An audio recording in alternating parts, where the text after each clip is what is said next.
తెలంగాణ ఆంధ్రప్రదేశ్కి ఒక మీటింగ్ జరిగింది. సమస్యలు ఎప్పుడూ ఉంటాయి, మీరు గుర్తుపెట్టుకోవాలి. రాజకీయాలు ఎప్పుడూ ఉంటాయి. ఎన్టీ రామారావు గారు ముఖ్యమంత్రిగా ఉన్నప్పుడు నీళ్లు ఇమ్మంటే తప్పకుండా రాయలసీమకు నీళ్లు ఇచ్చే బాధ్యత నాదంటే ఆనాడు నాయకులు కావాలని నీళ్లు కాదు కృష్ణాకిచ్చే నీళ్లు నిలిపేసి మాకు నీళ్లు ఇమ్మన్నారు.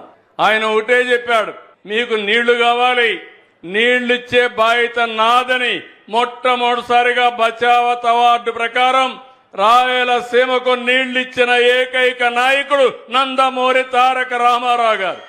ఆ తర్వాత నన్ను కూడా చాలా ఇబ్బందులు పెట్టారు, మీరందరూ చూశారు. కానీ ఎప్పుడు కూడా నా సంకల్పం మంచి సంకల్పం, ప్రజల కోసం ఆలోచించే విధానం.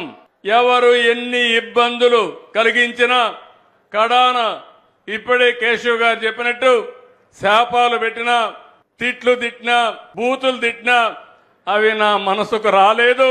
కానీ ఒకటే గుర్తుపెట్టుకోండి, క్లేమోర్ మైండ్స్ ఏమి చేయనప్పుడు ఇలాంటి వాళ్ళు ఏమి చెయ్యలేరు. అది నా దృఢ సంకల్పం. నేను ఆలోచించేది ఒకే ఆలోచిస్తున్నాను, నేను ఎక్కడున్నా మీరు బాగుండాలి. ఇటీవల ఎన్నికల్లో మీరు చూపించారు, మనస్ఫూర్తిగా అభినందిస్తున్నాను.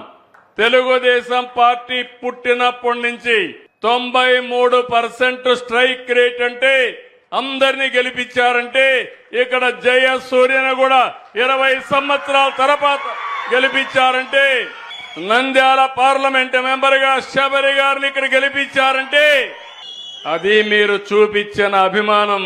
నేను గుర్తుపెట్టుకోవాలి, మా నాయకులు కూడా గుర్తుపెట్టుకోవాలి. ఈ ప్రాంతాన్ని అభివృద్ధి చేయాలి. ఇంకొక విషయం కూడా మీరు గుర్తుపెట్టుకోండి, రాయలసీమ అన్ని ప్రాంతాల కంటే మెరుగైన ప్రాంతం.